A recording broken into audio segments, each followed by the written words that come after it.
You have a brand new baby, and it's time to learn your ABCs. When it comes to using safe sleep practices for your child, it's all about the ABCs, which means alone, on their back, in a crib. In Alabama, unsafe sleep spaces and habits lead to multiple infant deaths each year.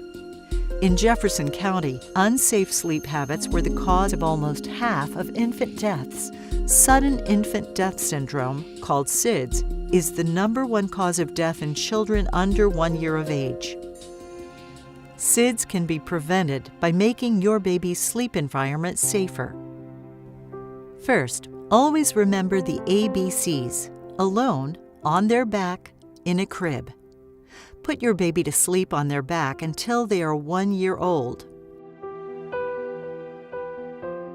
Once they start to roll over, you should still put him or her on their back in a safe sleep space and allow them to sleep in whatever position they take.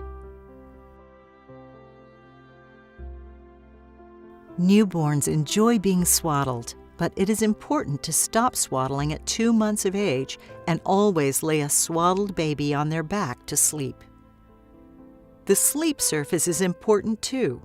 It should be a flat, firm surface that is flush with the side of the crib, pack-and-play, or bassinet. Sheets must fit tightly.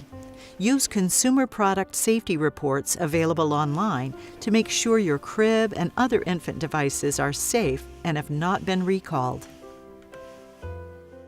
Never put pillows, comforters, large blankets, or toys in the crib with the baby, and don't use bumper pads. These items could accidentally cover a baby's face and block their nose and mouth, causing suffocation. Do not wedge or prop up your sleep surfaces. Your baby might roll into an unsafe position. Car seats, swings, and high chairs are not a safe sleep surface alternative for any infant. Another unsafe place for a sleeping infant is on your bed, on a sofa, or in an armchair where they could become trapped between cushions. Babies can accidentally suffocate or roll off the bed or fall out of your arms. If you feed in a chair or on your bed, return the infant to the crib after feeding to ensure their safety. Make sure your baby is not overheated.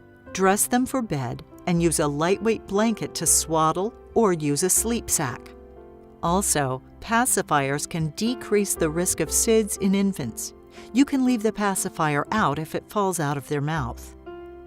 Breastfeeding exclusively or in combination with formula during the first 6 months of life can also help reduce the risk of SIDS. Another way to provide a safe sleep environment is to share a room with your baby for the first 6 months. This has been shown to decrease the risk of SIDS by 50%. Sharing the same room helps with soothing, monitoring, and feeding your baby. Even if sharing a room, you still want to be sure to put your baby in their own crib to sleep. Finally, be sure your infant is not exposed to any smoke. Smoke is associated with an increased risk of multiple childhood illnesses, as well as the risk of SIDS. Talk to your child's doctor or your doctor about ways to quit smoking.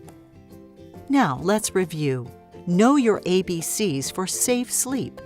Place your baby alone, on their back, in a crib, without toys or large blankets. Make sure everyone who cares for your child, including grandparents, babysitters, daycare workers, and others, know these safe sleep rules.